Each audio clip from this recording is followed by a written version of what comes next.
نبی ان سے کہہ دیجئے میں تو خود اپنی جان کے لیے بھی کوئی اختیار نہیں رکھتا، نہ کسی ضرر کا، نہ کسی برے کا، نہ بھلے کا، نہ نفع کا، الا ما شاء اللہ، سوائے اس کے کہ جو اللہ چاہے۔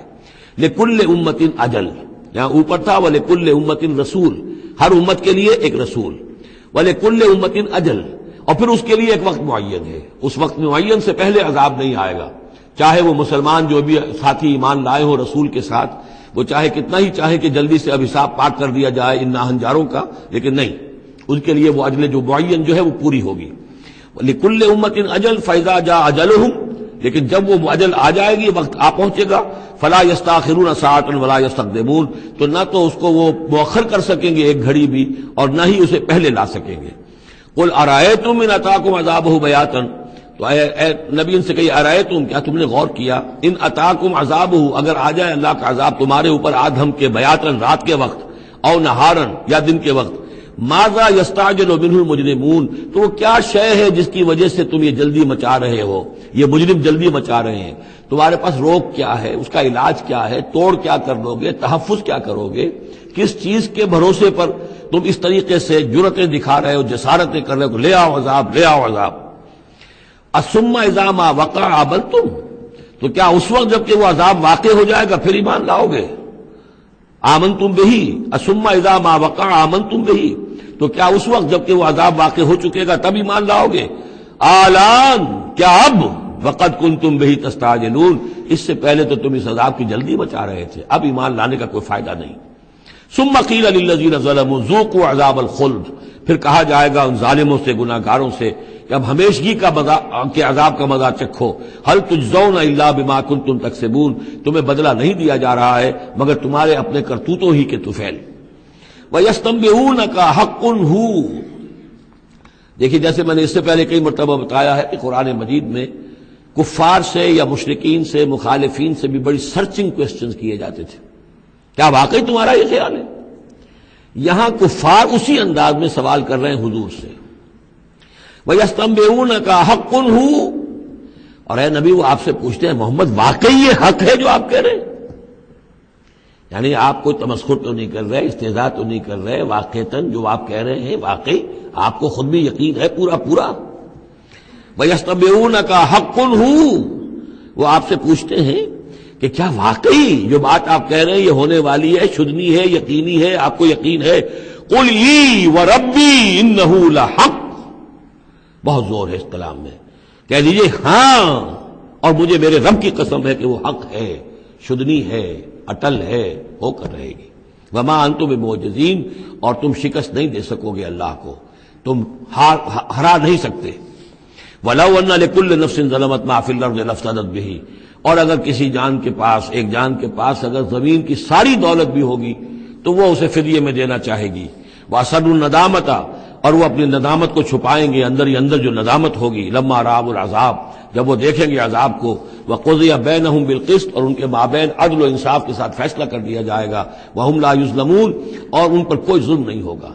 الا ان للہ ما فی السماوات والارض، آگاہ ہو جاؤ، جو کچھ بھی ہے آسمانوں اور زمین میں وہ اللہ ہی کا ہے، اسی کی ملکیت ہے۔ الا ان وعد اللہ حق، آگاہ ہو جاؤ اللہ کا وعدہ حق ہے، ولکن اکثرهم لا يعلمون، لیکن ان کی اکثریت علم نہیں رکھتی۔ هو یحیی و یمیت، وہی ہے جو جلاتا ہے اور مارتا ہے، وإلیہ ترجعون، اور اسی کی طرف تمہیں لوٹ جانا ہے۔ اب جو یہ دو آیات آ رہی ہیں یہ پھر بہت عظیم خزانہ ہے قرآن مجید میں، عظمت قرآن کے بیان پر یہ بہت ہی جامع مقام ہے افادیت کے اعتبار سے۔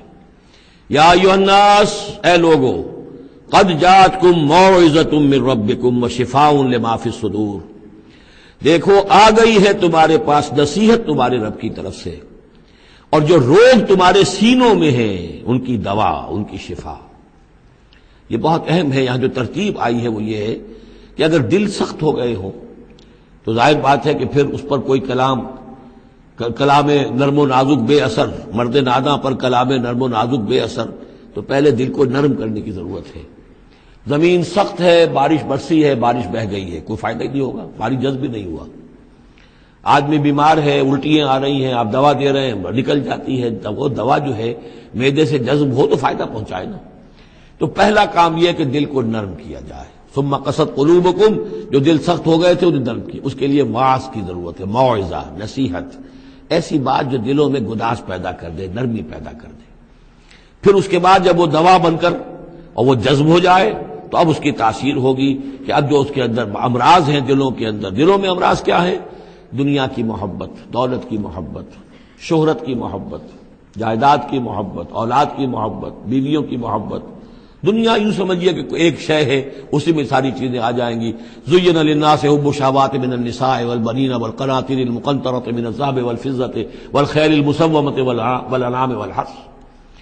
یہ روگ اور تکبر اور حسد اور بغض، ان چیزوں کو نکال کر ان کا جو ہے علاج ہے وہ قرآن ہے. قد جاءتکم موعظۃ من ربکم، قرآن مجید اولاً تو موعظہ ہے، واعظ ہے، نصیحت ہے. پھر شفا ہے، شفاء لما فی الصدور، جو سینوں کے اندر جو روگ ہیں ان کا علاج ہے. وہدن، اور اب ہدایت ہے. بیماری اندر سے نکلے گی تو اب قرآن کی ہدایت پر آپ جو ہے عمل کریں گے، اس کی رہنمائی کو عملاً اختیار کریں گے. اور آخری نتیجہ ورحمۃ للمومنین، اہل ایمان کے حق میں پھر یہ اللہ تعالیٰ کی سب سے بڑی رحمت. الرحمن علم القرآن، رحمان کی رحمانیت کا مظہر اتم یہ قرآن ہے. قل بفضل اللہ وبرحمتہ، اے نبی ان سے کہیے یہ قرآن جو نازل ہوا اللہ کے فضل سے اور اس کی رحمت سے نازل ہوا ہے.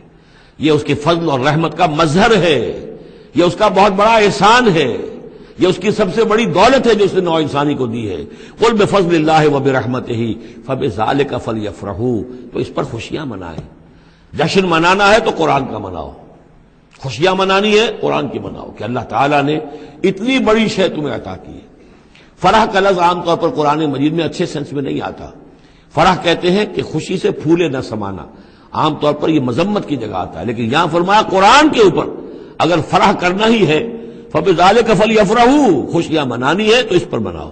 هو خیر مما یجمعون، وہ جو کچھ تم جمع کر رہے ہو ساز و سامان دنیاوی، اور تم کہاں سے لے کر آئے ہو، تم نے سجاوٹ کے لیے سامان جمع کیا ہے، ڈیکوریشن پیسز جمع کیے ہیں، کہاں سے اینٹیکس لے کر آئے ہو، پیسے خرچ کیے ہیں، یہ ساری چیز جمع کر رہے ہو، ان سے کہیں بہتر ہے یہ قرآن. قل ارأیتم ما انزل اللہ لکم من رزق، ان سے کہیے کہ تم نے غور کیا کبھی کہ اللہ نے تمہارے لیے رزق اتارا ہے. فجعلتم منہ حراما وحلالا، تو تم نے اس میں سے کسی کو از خود اپنی مرضی سے حرام قرار دے دیا، کسی کو حلال قرار دے دیا. قل اللہ اذن لکم، ان سے پوچھیے کیا اللہ نے تمہیں اس کا حکم دیا ہے؟ ام علی اللہ تفترون، یا تم یہ اللہ کے اوپر افترا بازی کر رہے ہو؟ یہ ساری باتیں جو ہم پڑھ چکے ہیں سورہ نام میں آ چکی ہیں، پھر سورہ مائدہ میں آخری بات آئی تھی کہ یہ جو ان کے ہاں من گھڑت شریعت بنی ہوئی تھی. وما ظن الذین یفترون علی اللہ الکذب یوم القیامہ، اور کیا گمان ہے ان لوگوں کا کہ جو اللہ کی طرف غلط باتیں منسوب کر رہے ہیں کہ قیامت کے دن کیا حشر ہوگا ان کا. ان اللہ لذو فضل علی الناس، یقیناً اللہ تعالیٰ تو بندوں کے حق میں بڑے فضل والا ہے. ولیکن اکثرہم لا یشکرون، لیکن ان کی اکثریت جو ہے وہ شکر گزار نہیں ہے، وہ اللہ کی نعمتوں کا حق نہیں مانتی.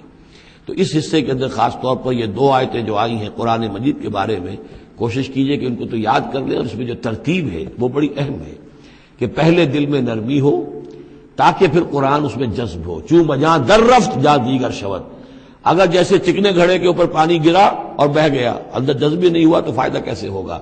تو دل کی نرمی کا سامان بھی قرآن میں ہے، دوا بھی قرآن ہے، ہدایت بھی قرآن ہے، رحمت بھی قرآن ہے. اس اعتبار سے اللہ تعالیٰ کی سب سے بڑی نعمت نوع انسانی کے لیے قرآن حکیم ہے. بارک اللہ لی و لکم فی القرآن العظیم ونفعنی وإیاکم بالآیات والذکر الحکیم.